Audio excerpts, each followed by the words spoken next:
成日都見人喺啲 group 嗰度問我買咩 mon 好啊，大佬啊，你連自己買嚟做咩未諗清楚點揀啊？與其亂咁買貴買錯，不如你調轉頭諗啦。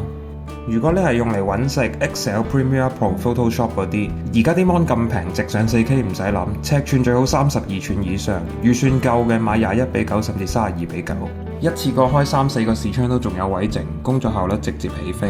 面板最好揀高色準嘅 IPS 或者 VA。如果唔係呢，你做完張圖出嚟有偏色呢，到時個客都唔知點樣收貨好。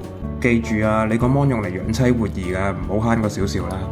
打機你就交翻俾你張顯示卡話事，平時用咩畫質咩解像度出到幾多 FPS 就買翻相對幾多赫數就 OK 啦。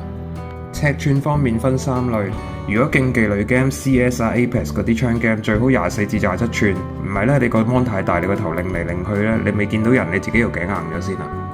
3A 類單機大作就27至32寸啦，反正啲風景咁靚，沉浸狗一流，你喺前面紮個型露營都 OK 啊。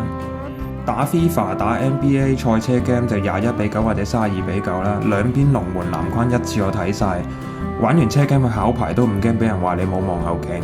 反應時間方面，2ms 樓下咧基本上都已經係跟手噶啦。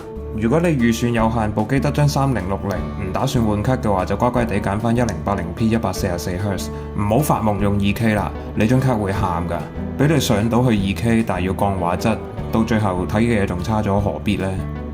記住呢4句口訣你就唔會買錯噶啦。揾食 mon 4K IPS 大件，打機 mon 睇卡做人，競技細 3A 大。赫數你張卡推到幾多 FPS 就買幾多 Hz， 唔好 overkill。最緊要嘅係你玩個 mon， 唔係個 mon 玩你啊！最後你用緊咩 mon 呢？當初有冇買錯，而家後悔緊？